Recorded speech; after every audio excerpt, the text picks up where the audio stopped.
जिवंत देव, जो पवित्र प्रभू येशू ख्रिस्ताच्या नावाला धन्यवाद देऊ। गलातीकरास पत्र याचा 4 अध्याय 1 वचनापासून मी आपल्यासाठी वाचतो।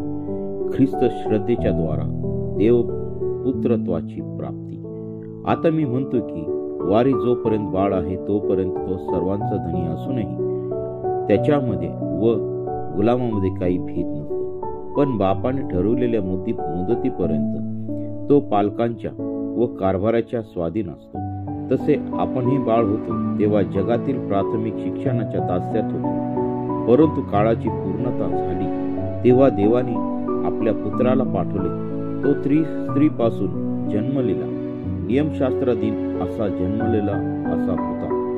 ह्यात उद्देश हा होता की जे नियमशास्त्राधीन होते त्यास त्याने खंडणी भरून सोडवावे आणि आपल्याला पुत्राचा हक्क मिळावा।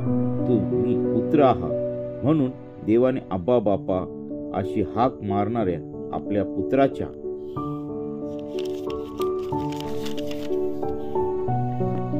आत्म्याला आमच्या अंतःकरणात पाठवले आहे। म्हणून तू आतापासून गुलाम नाहीस तर पुत्र आहेस, आणि पुत्र आहेस तर देवाच्या द्वारे वारिसही आहे।